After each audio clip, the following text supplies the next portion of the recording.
আমি এখন যেখানে দাঁড়িয়েছি সেটি হচ্ছে মূলত রূপসা নদীর পাড়। আপনারা যারা খুলনার বাসিন্দা তারা রূপসা নদী সম্পর্কে জানলেও যারা বাইরে তারা অনেক কিছুই অনেক ইন্টারেস্টিং ফ্যাক্টগুলো জানান না। আমি আপনাদের নদীটি প্রথমে দেখাই। এই যে দেখতে পাচ্ছেন এটি হচ্ছে রূপসা নদী। যা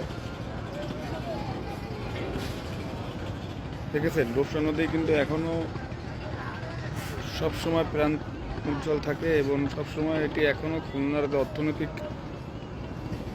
সেটিকে এর গুরুত্ব অপরিসীম। রূপসা নদী মূলত আপনার খুলনা জেলাকে দুভাগে ভাগ করেছে। আমি এখন যে পাশে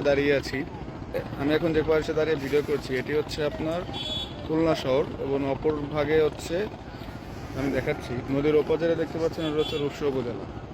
এছাড়া এই জন্য বলা হয়ে থাকে যে রূপসা নদী মূলত খুলনাকে দুভাগে ভাগ করেছে। এক হচ্ছে রূপসা এই খুলনা শহর এবং অন্যটি হচ্ছে দিঘুলিয়া এবং রূপসা উপজেলা। দ্বিতীয় ফ্যাক্ট হচ্ছে যে রূপসা নদী কিন্তু ব্রিটিশ আমল থেকেই আপনার বিভিন্ন আমদানি রপ্তানি বা ব্যবসা ক্ষেত্রে ভূমিকা অপরিসীম, যা আপনি এখনও খুলনার বিভিন্ন পুরাতন ঘাটে দেখতে পাবেন। তৃতীয়ত খুলনার এই রূপসা নদীর তীরে কিন্তু অনেক শিল্প বা ইন্ডাস্ট্রিয়াল অনেক কিছু গড়ে উঠেছে। স্টিল আপনাদের দেখায় যে এই ক্ষেত্রে দেখতে পাচ্ছেন এখান থেকে বেশি হাঁটা লাগে না, খুলনা শিপইয়ার্ড আপনি পাবেন। এছাড়া খুলনা নিউজ হাটবোর্ড এবং খুলনা পেপারস মিল সব কিন্তু রূপসা নদীর তীরেই গড়ে উঠেছে। চতুর্থ যে বিষয়টি, রূপসা নদী হচ্ছে আপনার মূলত পশুর নদীর হচ্ছে একটি অংশ। আমি দেখাই এটি মূলত আপনার ভৈরব এবং পশুর নদীর সংযোগস্থল। এটি সুন্দরবনে গিয়ে পশুর নদীতে মিলিত হয়ে বঙ্গোপসাগরে পতিত হয়েছে।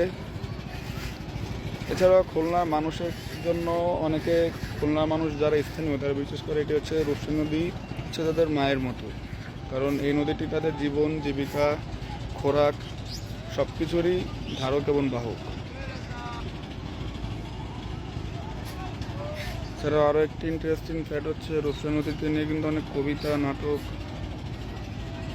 বা ছোট গল্প লেখা হয়েছে। হুমায়ুন আহমেদের নদী রূপসা নামেও একটি উপন্যাস রয়েছে আমি যতটুকু জানি, যেটি বেশ ফেমাস।